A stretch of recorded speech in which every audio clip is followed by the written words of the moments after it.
All right, looks like everybody's here, so we're going to get started. Welcome, everybody. This is Lars Leicht, and on behalf of the SOMM Journal, SOMM Foundation, and National Geographic, publishers of the New Sotheby's Wine Encyclopedia, I would like to welcome you to the latest in our Winery Close-Up educational series webinars, Balancing Act, Chardonnay at its Best. This is being recorded. We're on Facebook Live right now. There will also be copies and links of the recordings on sommjournal.com and sommfoundation.com. Printed recap will appear in the December-January issue of the SOMM Journal. So if you don't already have a subscription, let us know, and we'll make sure you get one in time to see read the recap of this wonderful webinar. And there are other incentives for you to be listening in on besides the wonderful education. Thanks to the SOMM Foundation, you have a chance to help back up some of your educational efforts. And I'd like to introduce Lynn Fletcher from SOMM Foundation to tell us a little bit about exactly how you can do that. Welcome, Lynn. Hello, Lars. Thank you. So many thanks to you and the SOMM Journal and all of our panelists for allowing us this scholarship opportunity. So we're going to do a couple things here. Within 48 hours after the end of this webinar, everybody participating today, everybody joining us, will be entered into a random drawing for 8 accesses to SOMM Geo for 1 year. So we'll be announcing those in the next 2 days. And then you also have the opportunity to participate in an essay competition. First and second place will win a copy of the New Sotheby's Encyclopedia, the Wine Encyclopedia, and first place is going to receive a check for $400. So also within the next 48 hours, you'll receive an essay prompt with a question that you'll need to put some thought into and respond. You'll have about 6 days to enter your response.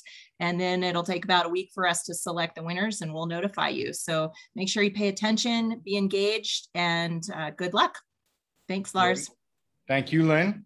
And also thanks to SOMM Foundation, we have with us Greg Van Wagner, who is the creator, the mastermind behind SOMM Geo, which I always like to say it's Google Maps meets wine country. It's a fantastic program. And Greg is going to kind of drive the bus and show us where we're going around the world. But first, before we even bring on Greg, I have the great honor of introducing our guest host for today, who is going to be our tour guide on this wonderful journey and voyage, Andrea Robinson, who is as many of you know, needs no introduction as master sommelier, educator, extraordinaire, and author as well. So Andrea, welcome. It's wonderful to have you here. Have you back, I should say. Thank you so much, Lars. Great to be here with everybody. I see we've got people from all over the place and looking at the chat and everybody's reporting in. So bonjour to Montreal and hello to everybody else. I am so excited about this panel because we all know and love, of course, Chardonnay, and we know that it is a wine that has a chameleon-like ability to express beautifully and yet variously, diversely across soils and across microclimates and terroirs, but also across processes. And we have a really great opportunity in talking to each of these panelists to kind of drill down on some of the elements of choices and environments and circumstances that drive stylistic expression of the Chardonnay in the glass. So we're going to be able to really have you come away with a great understanding of how that's done, how these wines differ, and therefore how exciting it is to be able to position that with your customers, because we all know, everybody knows and loves the Chardonnay wine, but they also like to try new things. And this is a market and a customer base that really loves that. So more so than ever, I think, especially as we go into kind of the next generation wine consumer, which a lot of us are talking a lot about. So with that, I want to first, I'll be introducing each of our panelists as we go. But I'm going to throw it right now over to Greg Van Wagner. I'm just going to say you're fortunate to have 2 other master sommeliers on this today. You have Greg Van Wagner from SOMM Geo, and then we'll also be talking to Vincent Morrow about the wonderful Burgundy white wine that we have. But let's bump it over to Greg so we can really go straight into this, because we're going to be zooming all over the world. And those of you who are considering entering into the contest, you really need to do it. You need to get the subscription to the SOMM Geo, because it really is, as Lars said, it's like Google Maps or Google Earth meets, amazing wine education. You're going to see that as we jump in. So I'm going to hand it over to Greg and take us first to our first stop, which in this case is Carneros. And so jumping on over to you, Greg. Andrea, thank you so much, and Lars and all the winemakers on today. It's such a pleasure to be here. It's such a great group of wineries. And I'll be presenting the SOMM Geo Tour, which is the one that we're showing today. It's part of a larger platform that has in-depth wine theory all around the world, downloadable maps, and a whole lot more. And so with that, we'll head straight into it. We have, out of our wineries today, actually 5 out of the 6 of them are coming from California, which I think really highlights just how well Chardonnay does in coastal California. You know, and it's such like a desert island grape, right? It's one of the most versatile, and I'd argue that if winemakers all around the world want to work with an individual grape, then I would say it's a particularly noble one. So we're going to kick it off. We're going to be in Carneros first with Lloyd Cellars and Cuvation. We're going to go down to visit Wente in the Livermore Valley, but also in Arroyo Seco. We're headed down to Chalon Vineyard in the Chalon AVA, then Monterey, which is really a region that's made quite a name for itself with Chardonnay, and Metz Road, there by the Salinas River with their Riverview Vineyard. And then we're going to head back over to really the cradle of Chardonnay, over to Marceau, over to Burgundy. But we'll kick it off north to south and head all the way through right here in California. So we're in Northern California. We're just north of San Francisco. Carneros is an area that, you know, out of anywhere in Napa Sonoma, the Chardonnay and Pinot Noir from there, it's really become the, you know, a benchmark for domestic wines. We have the Home Ranch Vineyard. So basically, we have the San Pablo Bay. And if you think about California wine regions, you know, many of the top spots for Chardonnay are close to these bays that are actually just inland, where they're not getting really the full brunt of the Pacific Ocean. And the first wine we're headed into, this is the Home Ranch Vineyard, where most of the fruit for the Lloyd Cellars Chardonnay comes from, right next to the Sonoma Creek. And with that, I'm excited to get into it and hand it back to Andrea. Great. Thanks, Greg. So let me introduce, without further ado, the eponymous Rob Lloyd. And you, I think, are actually in or adjacent to the vineyard, but welcome. And I'm going to just kick it off with, first of all, the big focus of this wine clearly is the San Giacomo Vineyard. It's an iconic Chardonnay, especially vineyard in Los Carneros on the Sonoma side. I'm going to jump into a couple of slides while you're talking, but first of all, Rob, welcome and say hello to everybody and talk to us a little bit about San Giacomo and what it's bringing to your bottling. Well, hello, Andrea. It's nice to see you again. You Been too. a bit. You know, yes, I am in a real vineyard, so the screen is not moving, but it's, you know, San Giacomo's, I've been very fortunate when I started our label 13 years ago. You know, you can tell I'm committed to the varietal because we started with just making Carneros Chardonnay. So I do love big Chardonnays. The San Giacomo fruit, I mean, has just been fantastic. And it's interesting with all the different blocks, you know, how we can get different flavors.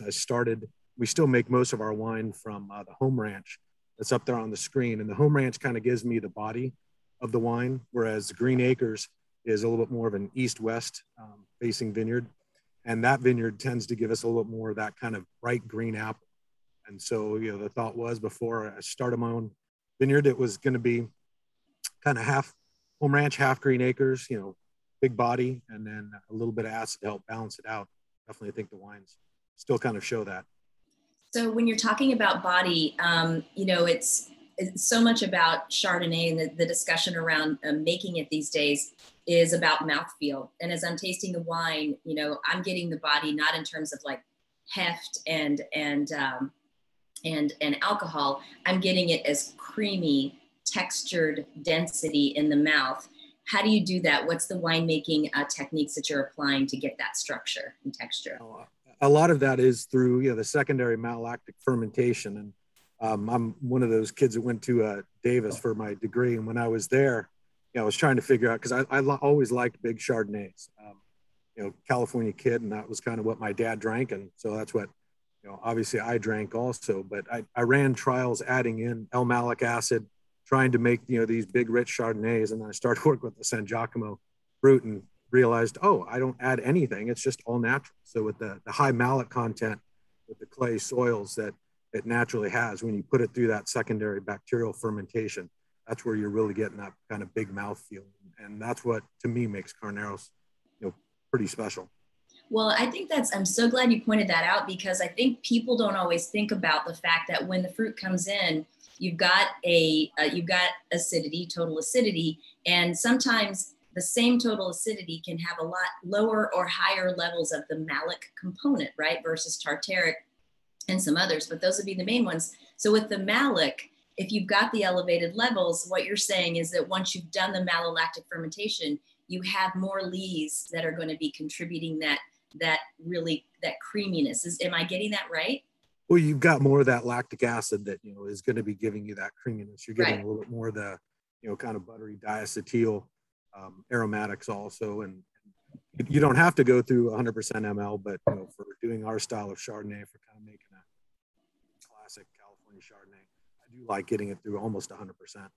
Excellent. So then once you're bumping that, but at the same time, you've got this great sort of like mouth-watering kind of juiciness that comes in on the sides and keeps the salivation going.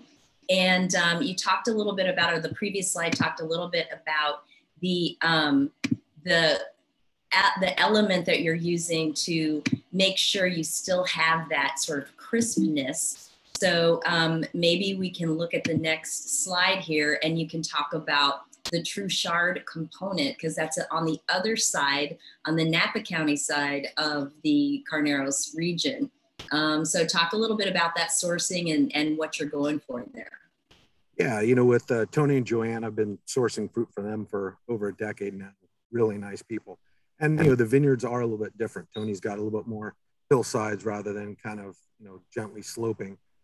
But, you know, the fruit that I get from him, and there's a woman that we'll be talking here in a little bit that has the correct last name to be talking about, that Wente. But, you know, it's a Wente clone Chard. And so you're getting a lot of those hens and chicks. You know, you get the, oh, actually here, so you can see cluster size between the two. This is true Chard. This is San Giacomo. You really see the different size clusters that you get. And so just, you know, it's basically, I always think of winemaking as, you know, and sourcing as kind of cooking and trying to find the right ingredients to make what you want to make. And, you know, San Giacomo is that kind of, you know, that big body, and the true Chard's give me a little bit more acid. So it's just a nice combo together. Yep, it's amazing how that little bit of that lever shift really makes it a difference to the overall. I would say also to the length of the wine, and because to me, when you've got that sort of extra bump of that juicy acidity, it's really carrying all the flavors into a really long finish. Talk a little bit about the oak regimen, because I think you use American oak with this. Maybe not the most common choice for Chardonnay, but it's absolutely beautiful. Yeah, you know, I definitely like the American oak for doing this style of Chardonnay.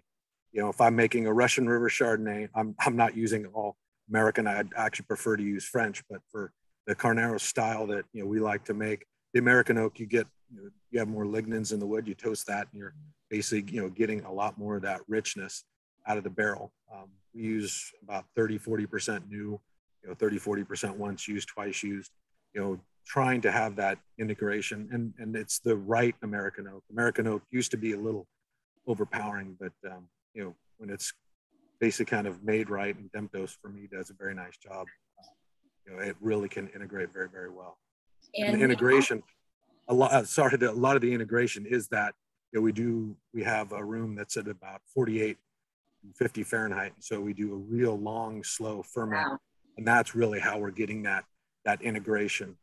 You know, I don't add sulfur to the Chardonnays until right at bottling. So really, you know, trying to use that natural CO2 kind of as a preservative in the wine.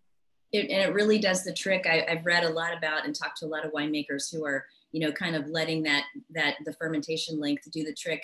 We're running up short on time, and I want to ask a question from our chat. Is the true Chard element fermented separately and blended in, and does it also see mallow? That's a great question. Thank you, Rebecca.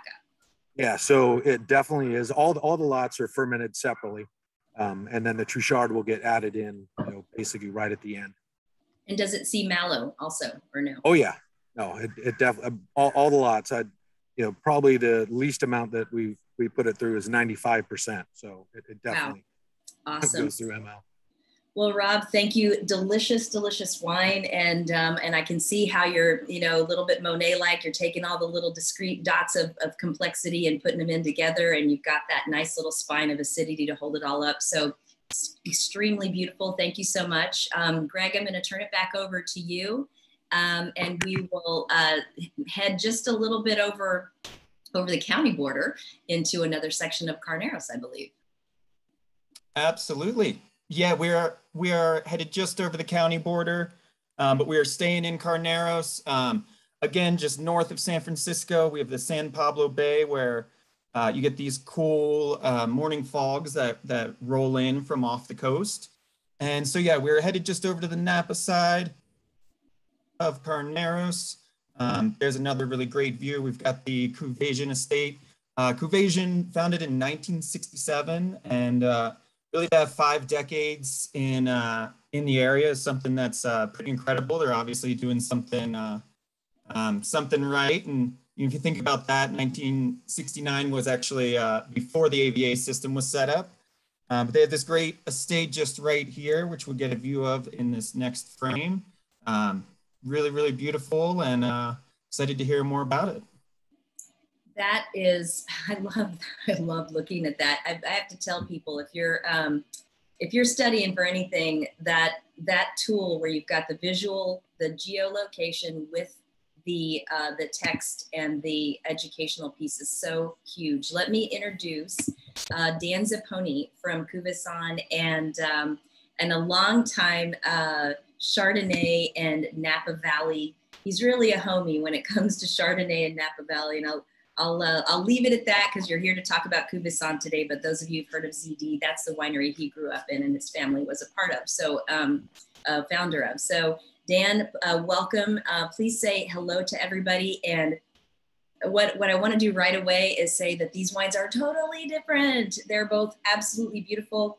This one comes into me all about floral and white blossoms, and I'm sure we're going to talk about some things that you're doing to get those aromatics. But first of all, start us out. I'm going to let you say hey, and then as you're talking about where you're located, I'm going to share my screen so that people can get that sense of what Greg was talking about with the fog and the proximity to San Pablo Bay. Dan, welcome. Sure, welcome. Thank you, Andrea, and glad to be here. Hi, everybody. Yeah, I've been around the valley for a long time, forever, as long as I've been alive. We're going to take it from Rob over just down the Carneros Highway over to the Napa side. And just a quick bit about Cuvasson, which is actually pronounced Cuvasson. So I'll give you a little crap there, Greg. But we get that a lot, and it's because all the GPSs in cars call it Cuvasson. But it started in '69. And if you go back in Napa Valley in 1969, there were less than 20 wineries that are still making wine today.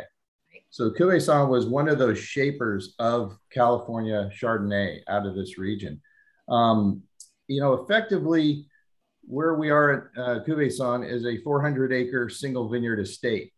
And when Andrea asked me about this, the difference in Chardonnay from a vinification standpoint, that's really right up our alley, because we have one estate. Everything is 100% estate grown by us, made in that facility that you see right there, tasted out of that tasting room, and it doesn't leave the property until it's a finished product. And we're 100% certified sustainable. So we have a lot of those. Everything's within those fences.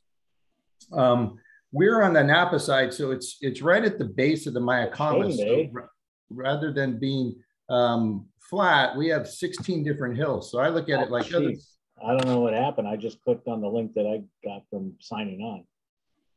Oh. Oops, we've got a little audio, a little straight audio of whoever's talking that is trying to get logged in. If you can mute yourself or whatever, that'd be great. Go ahead, Dan, sorry. Okay, so as you see, we're planting in Los Carneros, and Carneros is about 3 or 4 feet deep of clay. So it's pretty uniform across the Los Carneros. But we have multiple hills, and so we have different aspects: north, south, east, west facing. clones, rootstocks, etc. We're nestled right between, literally sandwiched between the Hudson and Hyde vineyards, if you're familiar with those. So right in that pedigree. And what we do is really look at different vinification techniques to differentiate, because we make 6 different Chardonnays off the site. And if you taste each one, they will be dramatically different. So it's not really the soils as much as it is how we make the wines. So talk a little bit about, I just put up on the screen the béton concrete eggs. And there's a lot of talk, and it's an important topic when it comes to Chardonnay distinction, about vessel. And there's a lot of talk about egg shape, and there's a lot of talk about concrete. Can you kind of break that down for people, as specifically what you're using it for and how it's impacting the Chardonnay that comes out of it, which I know is a blending component, this is state wine, but you're also making a selection out of that, which means that we all have to do a road trip educational stop in person to that tasting room. But yeah, talk about absolutely. This is actually the our Method Baton Chardonnay, and what that is, we coined the phrase Method Baton, not unlike Method Champenois. It's made in concrete eggs. It's our version of the unoaked Chardonnay.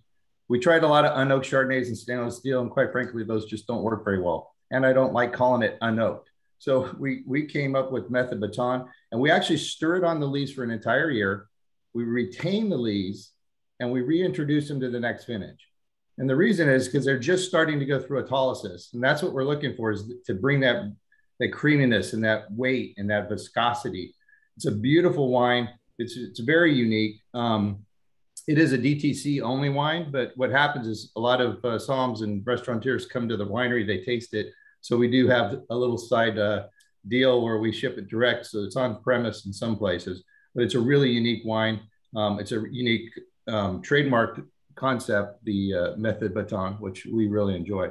So you're stirring the lees. I want to go back on 2 things. First of all, you said you're stirring the lees. Are you doing that actively, or do you use the vortex of the egg? Like sometimes people talk about how the egg sort of self-stirs. How do you handle that? You use the vortex of the egg in the initial fermentation because of the heat. And then we have a little tube that we introduce inert gas every day. And it's like those pool cleaners in the bottom of your pool, and it stirs the lees up, and then we let it settle back down. And that we do that constantly throughout the year to really manage and build that creaminess. It's fantastic. And you still get this beautiful, even on the estate where I know it's just a component, this really aromatic purity. There's this lift, there's this kind of, it's almost like as if you're sort of smelling like free run Chardonnay from pristine clusters just pressed. It's like just super pure and precise. And I think that's maybe an element that you're capturing here with that. Well, our estate, which is our distributed wine that you're tasting, is actually 20 different lots that we make. Right. And those 20 different lots have varying degrees of ML. Rob was talking about how he goes into that full ML. We keep it between 60 and 80%, and we vary that year on year because each year offers you something new. Right. But having such a big estate and having 20 different lots, we get very high consistency year in, year out of our California Chardonnay, which to me is hitting it right down the fairway. Mm-hmm. I believe if you push it too far into Burgundy, you're pushing it in the corner. If you're over manipulating it with oak and the little RS, you're pushing it in that corner. This is where California wants to be in this beautiful style.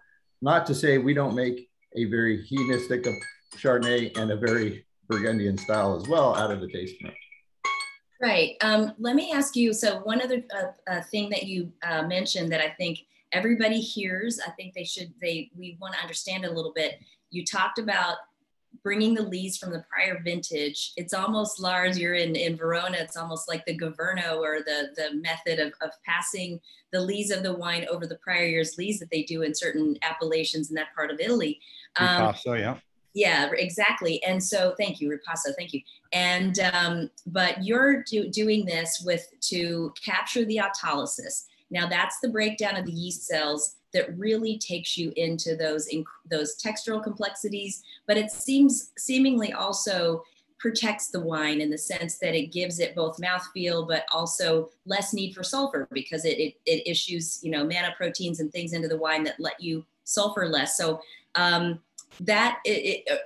what is the character? And then we need to move on to our next speaker, because I asked my question too long. What is the character of the autolysis bringing to the glass? I think it's bringing that, just as in champagne, it's bringing that that richness, that biscuit, that brioche character to it. That gives it weight that doesn't seem stainless steel. And somebody did ask, we stir the leaves in the method baton about weekly with that. And those of you that don't speak French, baton is French for concrete. So it's method of the concrete. Yes, that's awesome. Because when you first told me about it, I thought you were saying method baton, like the baton for batonage, but you're like, no, it's béton, like concrete. So yes, fantastic. And I will thank you very much for the time. I'm going to put links to both of these wines in the chat. If anybody wants to look them up, you can get the tech notes and a little more about the wines. Yeah, and Dan, check out the chat for a couple maybe questions that you might want to answer to the group in text. Moving on, that was fantastic. Thank you. Now we head back over to Greg to take us down to first Livermore and then Arroyo Seco AVA of Monterey County. Absolutely. So yeah, we are also close to the San Pablo Bay here in the Livermore Valley, and the fog doesn't roll just one way. So the Livermore also sees a pretty heavy fog influence. They get cool foggy mornings, but warm midday temperatures to help with ripening. And we're going to Wente Vineyards. Now, Wente has a huge amount of history and played a big part in the California wine industry, going back to 1883. But over 80% of the Chardonnay grown in California actually comes from, is derived from the Wente clone, brought back by the winery in 1912 from Montpellier. And importantly too, Wente has a huge role down in Arroyo Seco. We'll see that in some of the upcoming frames down in Monterey, which is really a region that's devoted itself quite a bit to Chardonnay. Here we have their great estate that's over in the Livermore, and I'm excited to hear about both. So we are going to be tasting the Riva Ranch Chardonnay, which is near and dear to my heart. I've been able to get them to part with enough cases for us to put on Delta's Premium International Cabin a couple times. So I love this wine. Ali Wente, are we at 5th generation wine grower? Yes, fifth generation. Okay, so like the eponymous, of course. And I'm gonna, as you start to talk, I'd like you to just get really, Greg did a great job of kind of presenting the historical importance, but I'd like you to put this, take this into how it all started and bring it to the Chardonnay and specifically the Wente clone. Because as Rob alluded to in the Hens and Chicks, and it's a very important clone now, really just throughout the Chardonnay world. So start with that. I'm gonna share a couple slides as you go. Okay, wonderful. And thank you. It's so lovely to be here. So yeah, you know, when you've been around for 138, almost 39 years, quite a lot of history to pack into a short amount of time. But I always like to say that each generation has left a different impact on our business, but also the wine industry in itself. And really the second generation, my great-grandfather, Ernest Wente, was one of the first to graduate from UC Davis. I believe it was called the Farm School back then. And one of his professors had a brother who was working at a nursery in Montpellier. And so we planted our first, well, we actually had clones from Montpellier, cuttings from Montpellier and cuttings from Merceau. And we got the cuttings from Merceau in 1908, planted 2 acres in the Livermore Valley, and then more cuttings from Montpellier in 1912. And so planted about 4 acres. And what you're looking at here is a 1936 Pinot Chardonnay. So, you know, coming out of Prohibition, we were some of the first to put the varietal on the label. We really wanted people to know what was in the bottle. At that time, you know, it was really hit or miss. And so wanted to continue to talk about Chardonnay at an early time. And really what we did, and I think what became so popular, and you can see here the hens and chicks, and it was fun, Rob, to see your hens and chicks, but this is coming from our Riva Ranch Vineyard in Arroyo Seco, Monterey. You can see down there in the blue circle is we started really looking for very expressive fruit characteristics at an early time. So my great-grandfather and his brother Herman would walk the vineyard and really look for stone fruit, muscat, and green apple flavor qualities that they were looking for. And then they would also look for the healthiest vines. And what they would do is take the most expressive fruit flavors, the healthiest vines, take cuttings, graft them together, and then propagate that forward. So they really started working on a curated style of Chardonnay at an early time. And, you know, back in 1912, there wasn't a whole lot of other growers who had Chardonnay at that time. And so a lot of folks came to our vineyard, they started taking cuttings from us, or they went to somebody who had already come.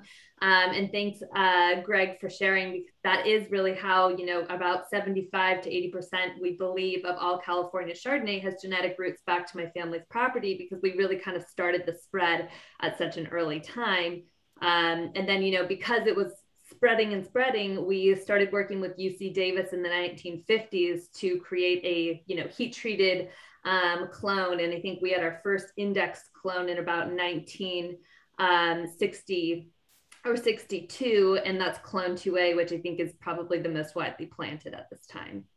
And so you talk about heat treated for a second. I think what we're talking about there is basically that it takes a lot of time and expertise, but heat treatment to ensure that the plant material is virus free, so that nursery cuttings that people would purchase and plant in a vineyard like San Giacomo or Truchard or wherever are not going to bring virus to the plantings, right?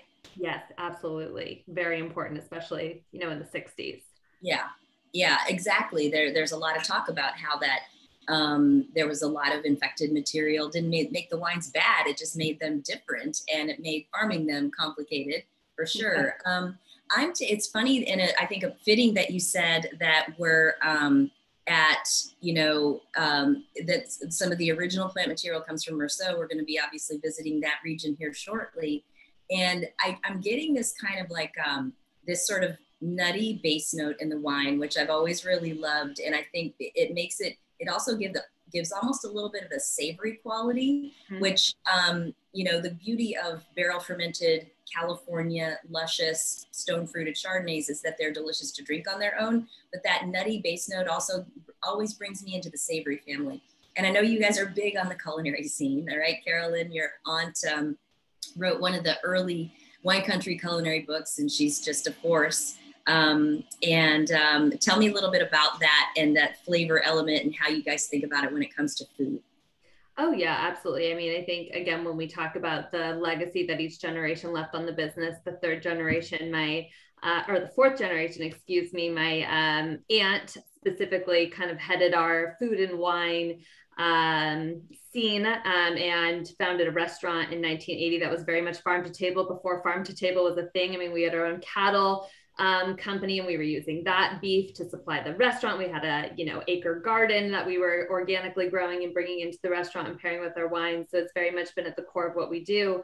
But I think also, you know, in our winemaking style, we really like to honor the sense of place. And the Riva Ranch Vineyard Chardonnay that you're drinking right now, it's a single vineyard wine. It's coming from Arroyo Seco appellation, which also my Aunt Carolyn and my grandmother wrote the petition for that AVA in 1982. And so it is, you know, they were really kind of trying to set up what is that sense of place, and let's designate it as a registered AVA. And really what you get out of Arroyo Seco is this really strong, vibrant, more tropical fruit qualities. We make a Livermore Chardonnay and we make our Arroyo Seco Chardonnay. In Livermore, we're harvesting about 1 month earlier than we're harvesting in Arroyo Seco. And that's because of that really cool growing region. And what the extra time, that extra month on the vine does is really create these super concentrated tropical flavors. And so with the Riva's Ranch Vineyard Chardonnay specifically, we really like to complement that richness and fruit and expressiveness in the tropical notes with a more full-bodied, round, rich style of Chardonnay. So it is going through, you know, 90 to 100% of malolactic. It is a blend of French and American.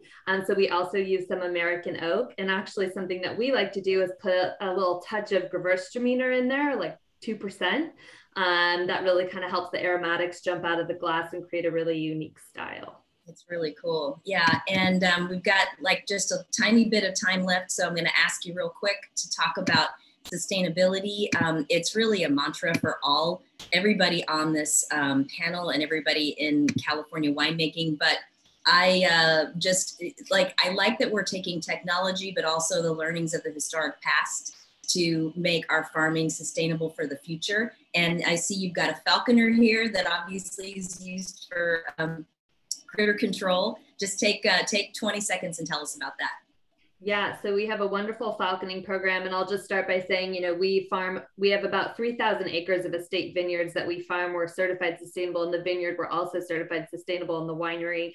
We've kind of always practiced it that way. The second generation, Ernest, believed that the soil was our insurance policy as a family business. If you don't take care of the land, you're not going to have a viable business to pass down to the next generation.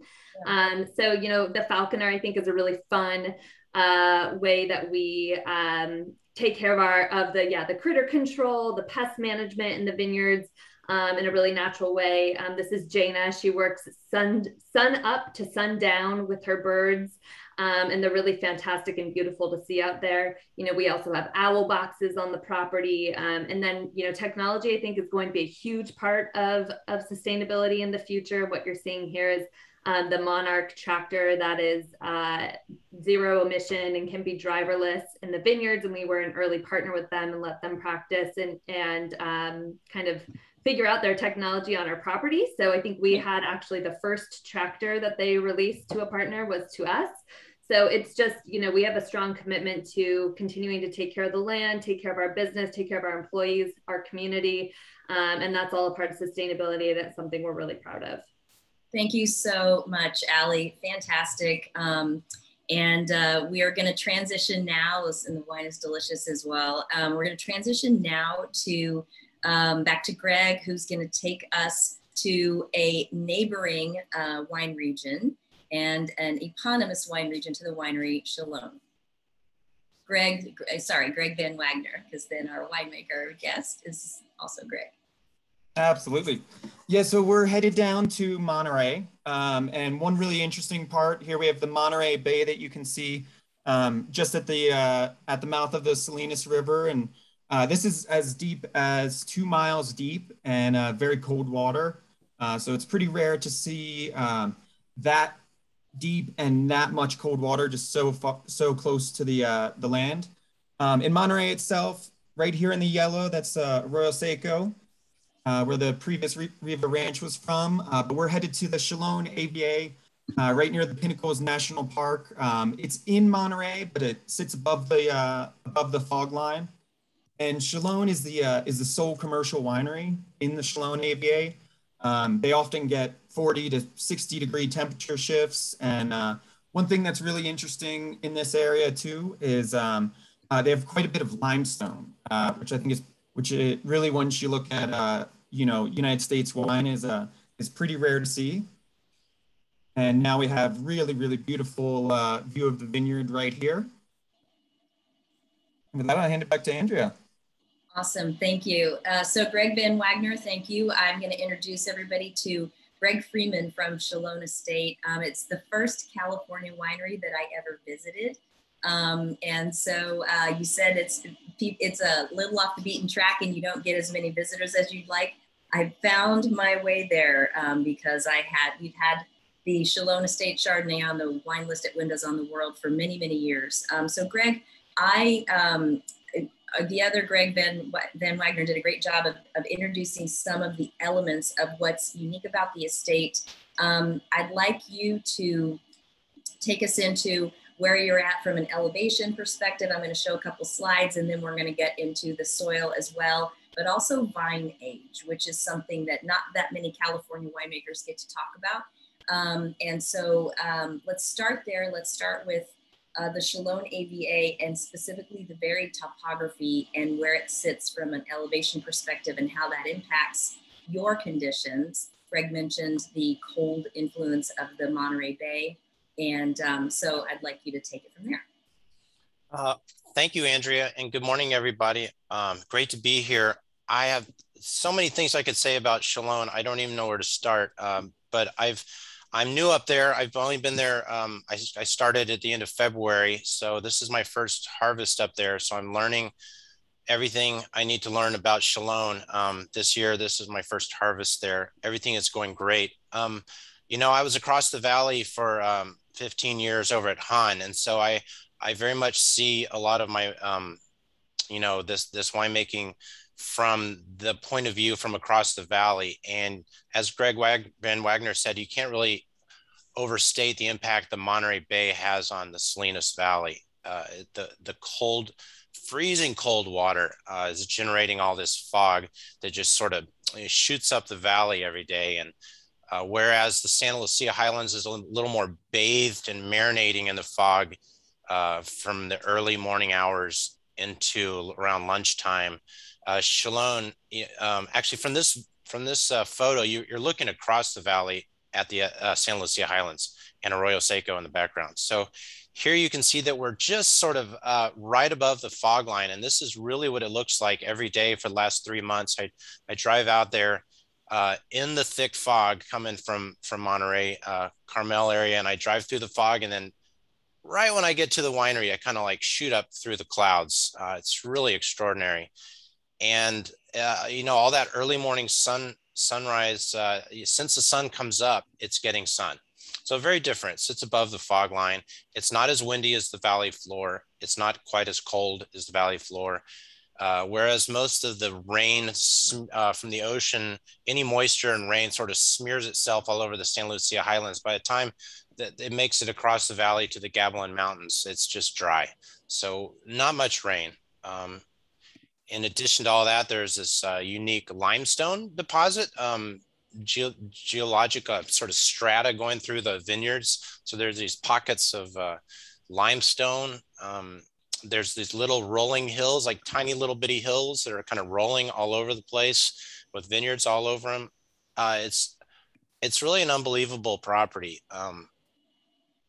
Yeah, you've got a cool image there of some of the soils. You're also seeing some of the rolling topography there. But so the limestone, I mean, we talk about that. It's a, you know, usually like ancient seabed deposits of microscopic and slightly larger crustaceans, essentially, that, you know, after pressure become this sedimentary, you know, a lot of times very white, but sometimes not rock like you're showing there. What do you think? This is the first time I'm getting, as I go into the glasses that I'm tasting it, I'm getting a little bit of that like salty salinity, which I associate with limestone soil when I taste it in Chardonnay. I mean, you're just getting your arms around this, but is it different now that you're in limestone from Han, Santa Lucia Highlands? Do you get what I'm talking about? Is there something else, anything else in terms of texture or structure that comes from the limestone? That's a good question. I don't know exactly what the limestone is doing for the Chardonnay directly, to be honest. Yeah. I think I need to learn that one, having been there for a while, hopefully. Yeah. We have a couple of predominant clones there, clone 95 and 76, which are the main clones that are grown. And, you know, I think I get, I've kind of labeled the 95 as the green apple clone and the 76 as the pear clone from what I've tasted grape-wise this summer, late summer. And, you know, I'm not making Chardonnays in any sort of style radically different than probably most everyone else here. Barrel fermented, malolactic, you know, lees stirring. I'm using French oak barrels here. I'm a big fan of American oak, but I think I'm kind of going into this with French oak on my mind and sort of see how that goes. I'm totally interested in trying some concrete eggs, but that's for another topic. Talk for a second about the oak on this, because it's very subtle. It's the frame for sure, but how much new? What's the approach there?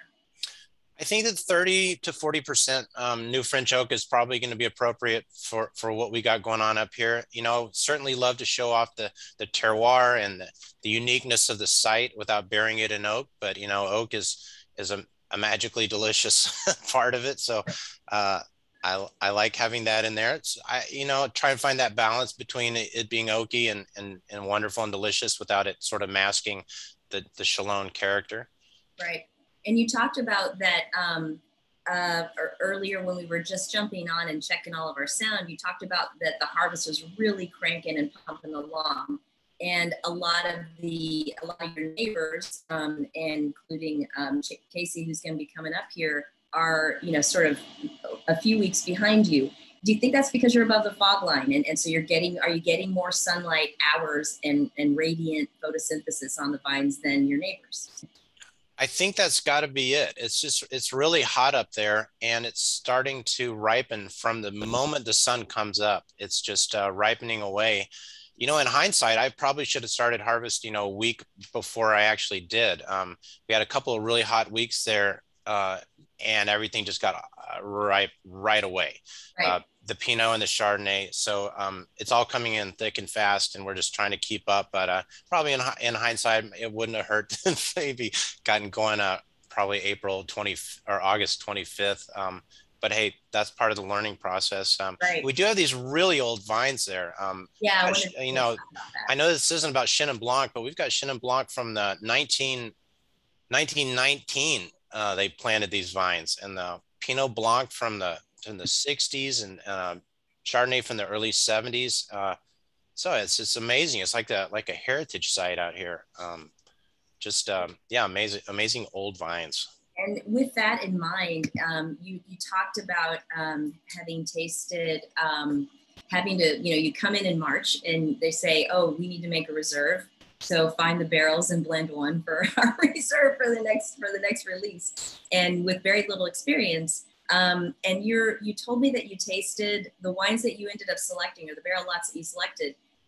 Your vineyard manager said those frequently make the cut. And so, it feels like you're going to learn fast that your vineyards do have an expression and a distinction plot to plot within the estate. Is that right? They do. And when I showed up, one of my very first tasks was to set aside some barrels for the reserve program. And I just sort of went through and tasted barrels for a couple of weeks. And sure enough, the ones I picked were the ones that the vineyard manager historically said went into the reserve program. So they really did stick out. And to get to know all these vineyard blocks, I don't really know how else to do it other than I'm harvesting every clone and every block separately, bring it all in separately. And no matter where this wine goes, I'm pulling aside 2 barrels, neutral barrels, and sort of setting them aside.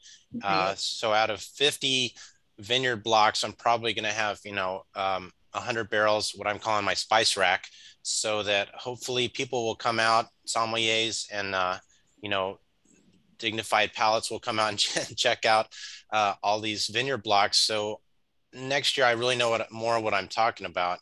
So I can say, oh, this is by far a reserve block, and maybe this one's not. So that's kind of my approach at trying to figure these blocks out.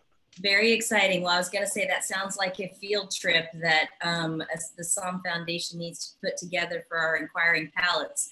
And so thank you very much, Greg. And I'm sure you would like to have some folks to bounce it off of. That was fantastic. Great legacy to uphold, and great humility going into the task, but we're excited. So thank you so much. We're going to move it back to Greg and have him take us down the hill to your neighbors, I believe where your well pump is located, if I heard you guys saying that right. That's the good thing about wine country neighbors. And Greg is going to bring us over to Metz Road in the Riverview Vineyard with Scheid Family Wines. Absolutely. So yeah, we are staying in Monterey. We are headed just down the hill from the Chalon AVA. And Monterey, again, 40% of the acreage there is Chardonnay. And let's be serious, if you plant 40% of your acreage to something, it's because it does really great there. As you can see, we have the Metz Road wines in the Riverview Vineyard. It's right across the valley from the Santa Lucia Highlands. Arroyo Seco AVA as well, and headed down to the Riverview Vineyard, very aptly named. We are just on the banks of the Salinas River. There we have the In Vineyard Winery, and again, I guess the water pump for Chalon, as it found out today. Excellent. Good deal. Thank you, Greg. So I'm introducing then with this Casey di Cesare, and I hope I'm saying that right. I know from an Italian perspective, Lars will probably tell me I'm close, but I don't know if my American compatriot pronounces that way or not. So you can introduce yourself, say I am, and tell us how to really say it. And then take us into, first of all, Scheid family wines, sustainability credentials that are, you know, really just exemplary in the industry. And but we've got a very special wine to talk about here and a very special approach being taken to it. So fire away, Casey. Thanks, Andrea. You actually said it just the way my grandpa would say it, so you did it right. Yeah, I skipped a generation. His father says de Caesar because he wanted to be American when he first came over. So I go back and forth, but you're perfect. Thank you. Okay. So yeah, I'm gonna be talking about Metz Road in particular today at a Riverview Vineyard, which is really the kind of crown jewel of Scheid family wines in terms of Burgundian style Pinot and Chards. But in terms of Scheid as a company, we've made a lot of strides. All of our vineyards are sustainable. We've been herbicide free for the last 3 years. We're currently transitioning all of our vineyards to organic, which by 2025, we're kind of doing in stages.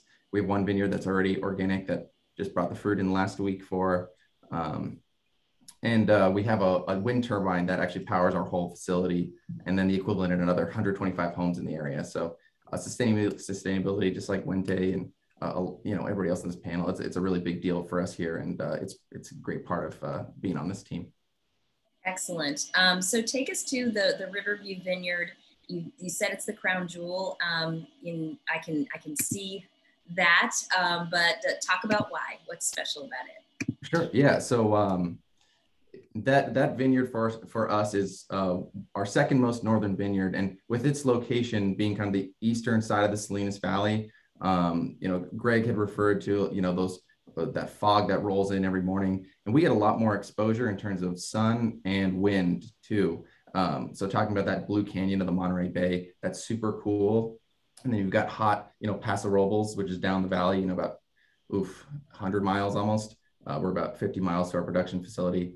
That hot air brings the cool air through the valley. And in the afternoon, starting around 2 o'clock, we're 20 plus mile per hour winds potentially through here. And that actually shuts down the vines in terms of photosynthesis, which extends our growing time. So, you know, where Greg was finishing up, what it sounds like, we're probably a week away from really our bulk starting of harvesting Chardonnay in particular at Metz Road, that our little winery out there at Riverview Vineyard.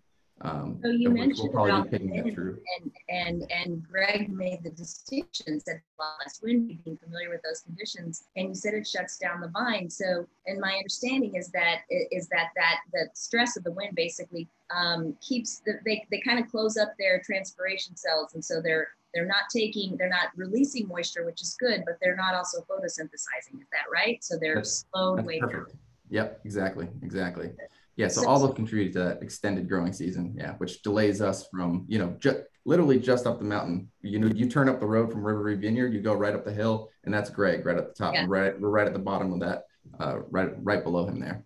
And then there's in the slide I want you to speak to, if you've thought about it at all, the notion that it's alluvial with decomposed granite, which would make it more of an acid soil, right, relative to, say, a limestone. Have you given a lot of thought to like how the soil pH drives this wine style? Because I'm getting a little bit of that sort of that savory quality that I was talking about with Allie's wine. Also in the middle, like it's got the luscious tropical fruit that you associate with, you know, kind of that Monterey profile. But tell me, do you think the soil is contributing to that savory piece? Yeah, I mean, I think it's definitely a part of the equation.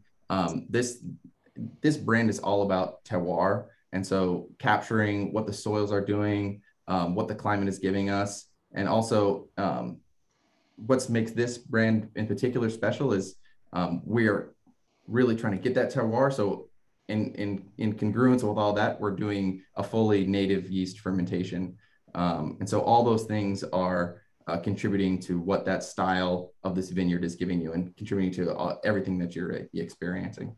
Okay, so native yeast, Sometimes people call it wild yeast or indigenous yeast. And so what that means, though, as a practical matter, is that essentially the yeast populations that are on the fruit and in the vineyard and on the equipment, be they, windborne or still there or whatever, are responsible for the fermentation.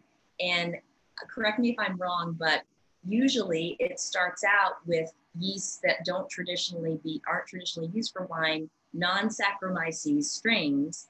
And when they're good, they're great, apparently, because they introduce complexities, but it's something where you have to manage it, or at least you have to make sure that it progresses. And then is it right to say that the Saccharomyces also are native and they start to take over when the early guys poop out, but you get more complexity when you have different critters in there responsible for the fermentation? Is that right? Yeah, absolutely. That was a great sum up of kind of what's happening. So with our in-vineyard trailer that we put out there, we wanted to get no influence from commercial yeast. You can see as Andreas talked, our Taj Mahal out there, quite a beautiful setup, a slab with a trailer. This has really been a study in native fermentation for us. And so what we'll do is we'll actually send out samples to external lab ETS to do, it's basically DNA fingerprinting. So we're figuring out what are the non-Saccharomyces yeast you referred to at the beginning of fermentation, and then how many Saccharomyces yeast are going throughout fermentation, how many are in the middle, how many are at the end. Traditionally, in a commercial yeast fermentation, we do plenty of that at our other facility. Both make great wines, just stylistically different. But in a commercial yeast fermentation, you'll bring the fruit in and then inoculate pretty quickly. And that one strain will then dominate and complete the fermentation and do its job. With a native fermentation, you get a lot more influence from the non-Saccharomyces yeast because they don't survive in high alcohol environments. So once your Saccharomyces start taking over, those guys die off. But what those do contribute, as you're referring to, and we've identified a lot of different, and each year is actually a different microflora in terms of non-Saccharomyces and Saccharomyces, from Pichia strains, Meshnickovia strains, Tulaspora strains, in different combination. Each of those, as you said, can contribute to a different complexity in mouthfeel as well as aromatics. At the start of fermentation with a lot of non-Saccharomyces, you're actually getting a whole component of fermentation with a large biomass, which then dies off. And as we talked about, lots of lees and lee stirring, that increased biomass can contribute to more monoproteins, polysaccharides. So this wine that you're tasting in particular, we don't go through malolactic fermentation. We like to leave that kind of crisp acidity to express the region, but we're getting a nice richness, which is really coming from that lee stirring, but also what those lees are coming from is a large component is from those non-Saccharomyces at the start of fermentation. Right. So as they're autolyzing, we've used the word yeast autolysis, as they're breaking down, they're putting these micro components of complexity into the flavor profile and the texture, right? Yeah, essentially it's yeast guts. It's what it is, what's contributing to, all those monoproteins, polysaccharides. And so what's been interesting for us too, not only, that's giving us richness, they also can potentially unlock other aroma compounds. Right. And so throughout the fermentation, we're tracking how many Saccharomyces are doing the fermentation. So mid-ferment, you expect to see a good number. We see 16 plus per fermentation. And we would expect that kind of those would compete and 1 or 2 would maybe be at the finish line. But we've consistently seen upwards of 8 to 10 Saccharomyces at the end of fermentation as well. So, and they're not necessarily the same in middle and end. So we've got a really interesting evolution of Saccharomyces throughout the fermentation, which also contributes to that complexity. Sounds like a great UC Davis paper for somebody to focus on. Casey, thank you so much. That's super interesting. Please check out the chat. There's a couple of interesting questions for you. I'm gonna move it back over to Greg and to take us to the mothership of classic barrel fermented Chardonnay, Burgundy, in France. Yes, we're headed over to the cradle of Chardonnay, Burgundy. We have the, you can see just as a line here, Chablis, we go into the Côte d'Or, Côte Chalonnais, Mâconnais, Beaujolais, and all the way down on this eastern flank of France. And side by side here, you can see all of the villages lined up. We have the Côte de Beaune, definitely the top area here. We have Meursault, Pouligny-Montrachet, and Chassagne-Montrachet, just in a line side by side. Meursault, always known for a really high percentage of domain bottlers. Some aspects of that likely point to a lower water table there. You could build cellars easier. But there's no Grand Crus in Meursault, and about 25%, which brings up the big importance of and Narvaux and Le Georges de Narvaux. I know Andrea and Vincent are going to talk more about the town itself, Meursault. Not pulling up at the moment, but yeah, excited to hear more. Excellent. Thank you, Greg. So I love and excited to introduce my neighbor, although we've got you bookended at the moment. I'm on the East Coast. Vincent Morrow, Master Sommelier. He's the wine director and guru at Press Restaurant. But he today is speaking on behalf of Domaine La Tour Giraud, a classic Meursault producer. And I'm going to show a couple slides as you start to talk with Vincent. Say hello to everybody, and then take us straight to what it is about Burgundy. That's the distinction. Obviously, we talk about the soil, we talk about the terroir. Can you frame that up for us? Sure. And I'll say, first of all, thank you so much for having me, everyone. I'm sure you've noticed I'm not a winemaker, at least not yet, perhaps in the future. And I came to this on behalf of, as you mentioned, the Glancy Wine Education Foundation, which offers scholarships to underrepresented and financially challenged wine professionals to take classes through the San Francisco Wine School. And that's how we all got connected, and why I have the privilege today of showcasing one of my favorite domains that I still feel like is relatively under the radar in Burgundy and in Meursault on the West Coast, one that I've worked with at a variety of different restaurants in my time between San Francisco and Napa. But if you could, if you pull up the slideshow, I think we can get started in that regard. As Greg was saying and Andrea was saying, the mothership for a reference point for many winemaking regions on the planet is France, and there's a reason, because there's such a high density of classic wine regions and also a large amount of wine coming out of France, specifically with Burgundy. Why it's relevant to this discussion is climate change. So we'll get to that, Becky. With regards to this discussion, I think it's significant because geologically, Burgundy is specifically the Côte d'Or is such a fascinating place.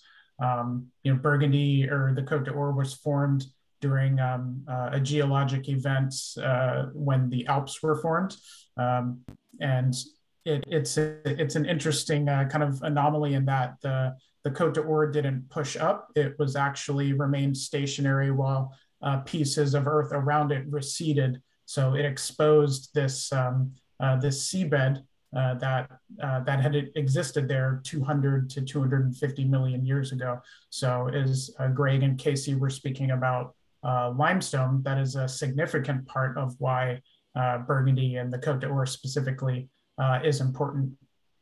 In terms of Meursault, as Greg mentioned, with the lower water table, that in turn with the negociants not necessarily selling much Meursault, and instead focusing on Pouligny-Montrachet and Chassagne-Montrachet, Meursault kind of by default had more growers, and also had more growers aging wine in their cellars. Now, of course, much of that is different today with air conditioning and above ground temperature control.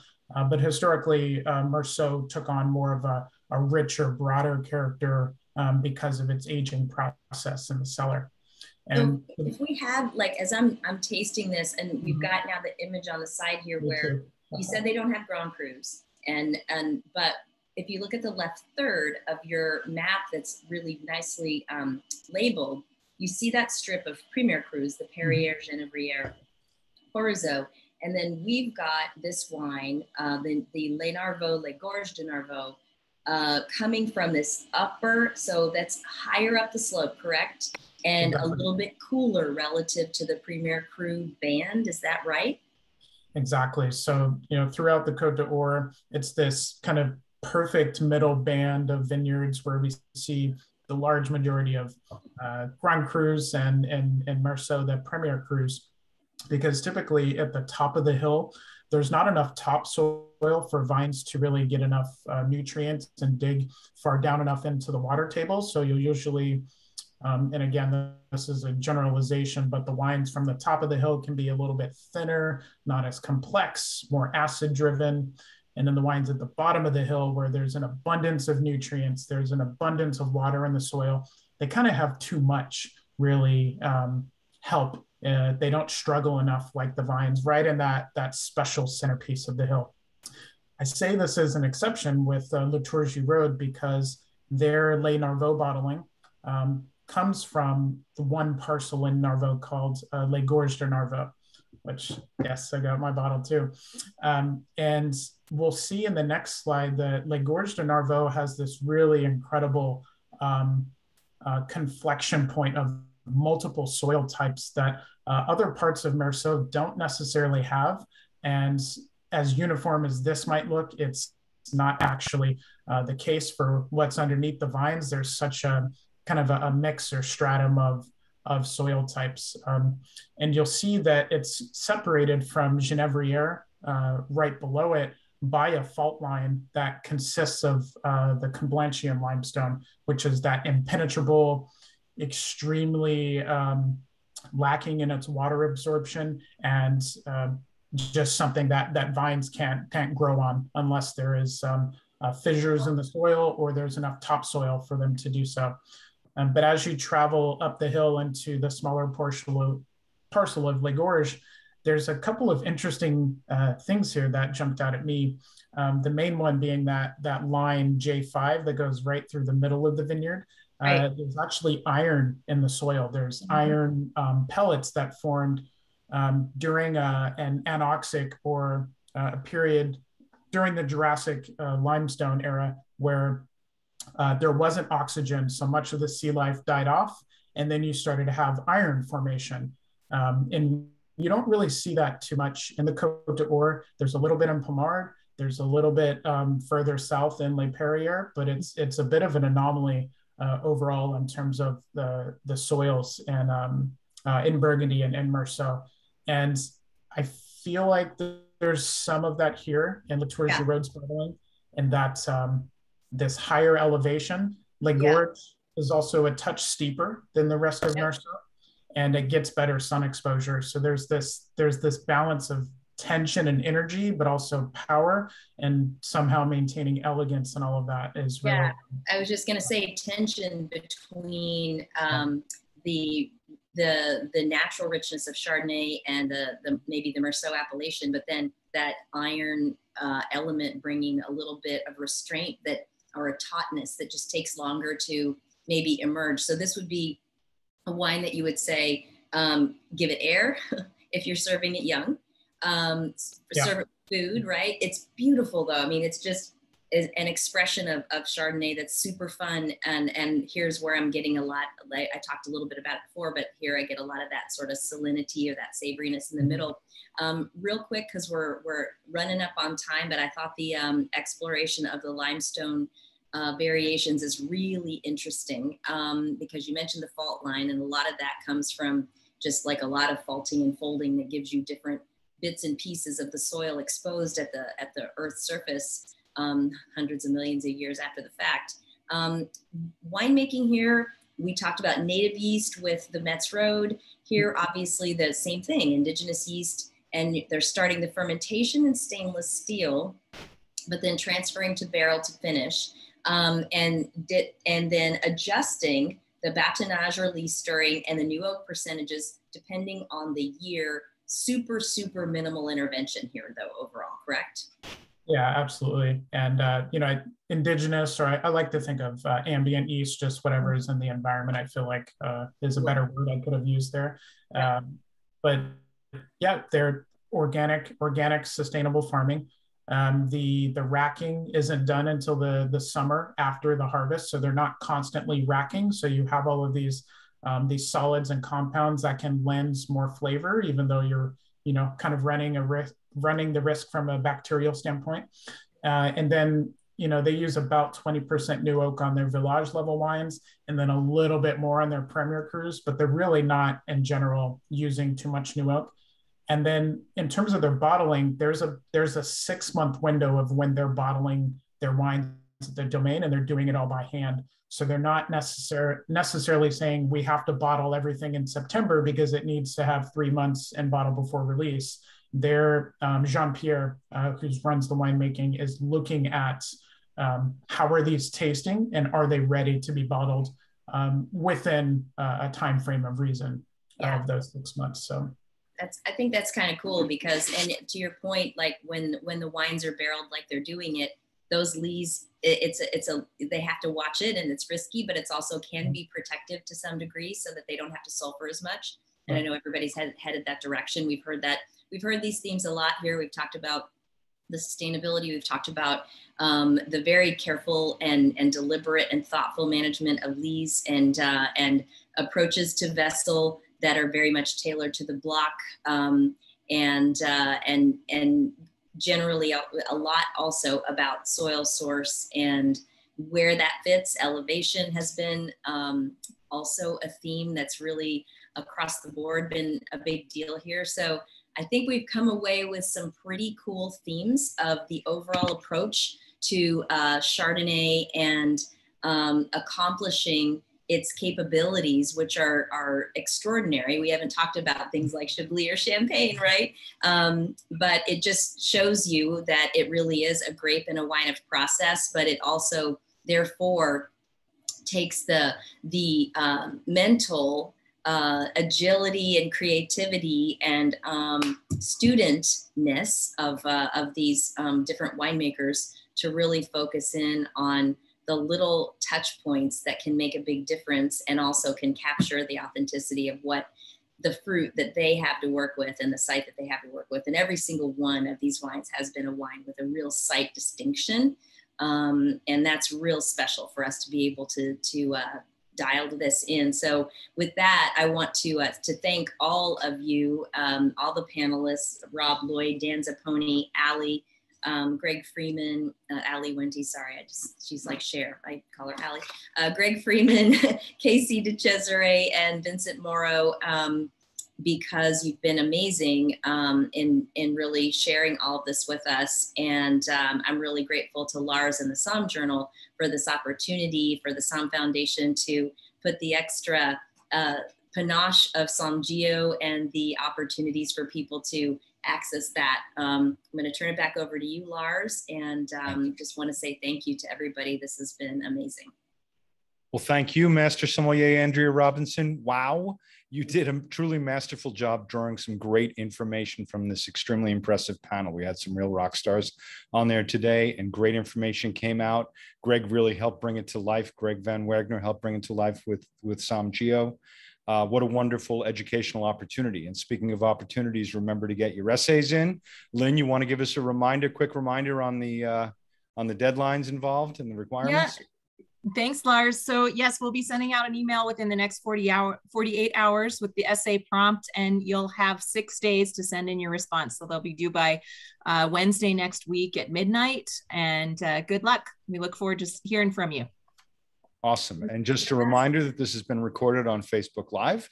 It will also be available, the videos, on sommjournal.com and sommfoundation.com. And the printed recap will be in the December-January issue of the SOMM Journal. If you're not already subscribing, please drop us a line, Lars at sommjournal.com. Let us know. We'll get you subscribed.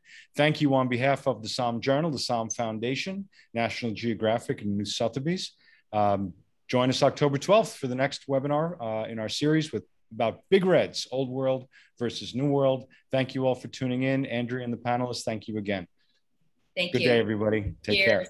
Bye. Thank you, everybody. Thank you. Bye.